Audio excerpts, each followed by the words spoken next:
Olá, sejam bem-vindos a mais um vídeo do Gerando Respostas. Você pergunta e o engenheiro de energia responde. Um projeto da Pró-Reitoria de Extensão e Cultura da Universidade Federal do ABC. O vídeo de hoje é sobre células solares fotovoltaicas. Deixa seu like e não esqueça de nos seguir no Instagram e se inscrever no nosso canal do YouTube.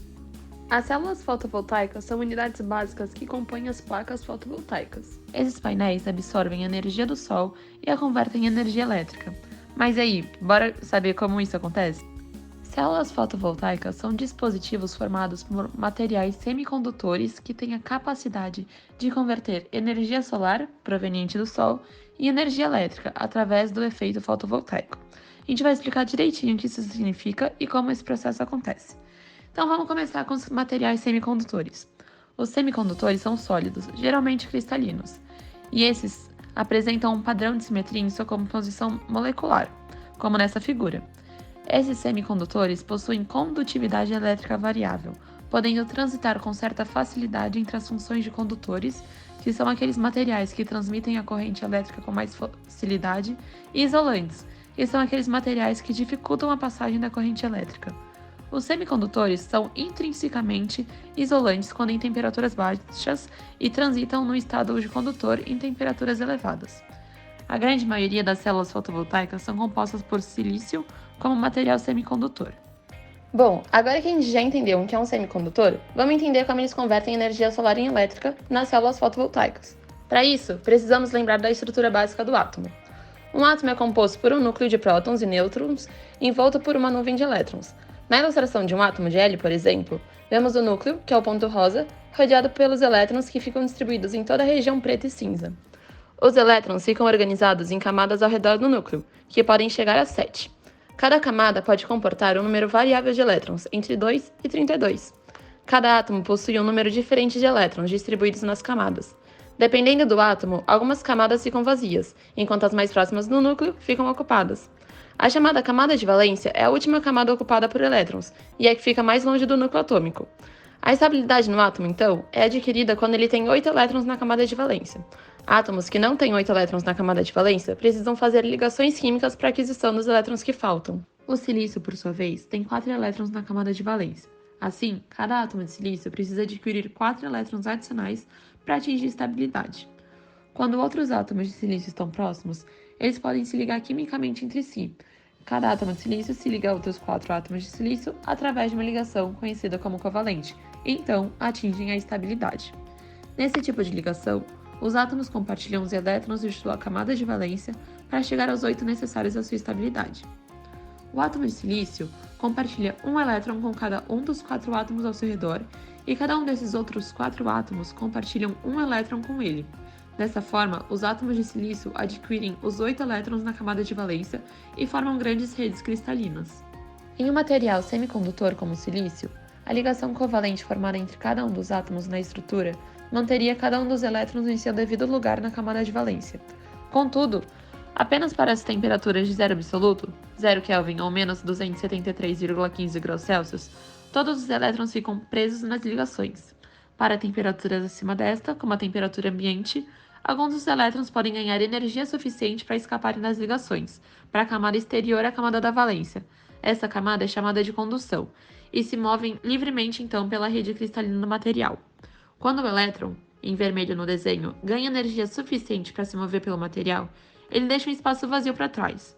Esse espaço é chamado de lacuna, que está aí azul em imagem, e pode ser entendido de forma semelhante a um elétron, mas com carga positiva, já o elétron com carga negativa. No efeito fotovoltaico, a energia proveniente da luz solar, quando absorvida pelo material, causa a liberação de um par elétron lacuna e cada um deles é portador de carga. O número de elétrons e lacunas no silício pode ser variado pelo processo de dopagem. Dopagem é a mistura de pequenas quantidades de impurezas ou átomos estranhos à rede cristalina de silício. O processo de dopagem gera material do tipo N, quando o silício, Si, tem 4 elétrons na camada de valência e ele é dopado com materiais que têm 5 elétrons na camada de valência, como por exemplo o fósforo, P. O processo de dopagem gera material do tipo P, quando o silício é dopado com materiais que têm 3 elétrons na camada de valência, como por exemplo o boro. E a dopagem N aumenta a condutividade do semicondutor por aumentar o número de elétrons, mas a dopagem P aumenta a condutividade pelo aumento do número de lacunas presentes. Na imagem, mostramos um esquema de rede cristalina de silício dopada com impurezas para produzir o material semicondutor tipo N e tipo P. A união do material do tipo P ao material do tipo N, formando uma junção PN, faz com que o excesso de elétrons no material do tipo N, em vermelho, se difunda para o lado P, em azul, e que as lacunas em excesso no material do tipo P se difundam para o lado do tipo N.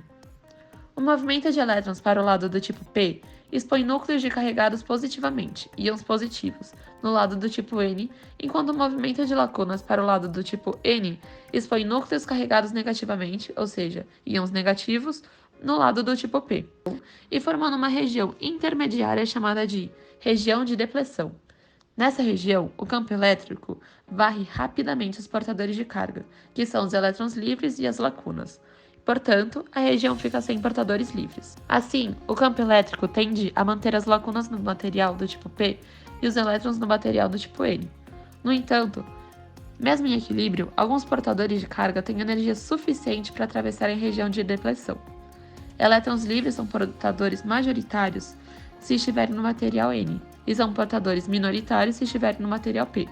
Já lacunas são portadoras majoritárias se estiverem no material P e são portadoras minoritárias se estiverem no material N. Na operação de uma célula fotovoltaica, a absorção da energia proveniente da luz do Sol faz com que o elétron absorva energia suficiente para ficar livre no material.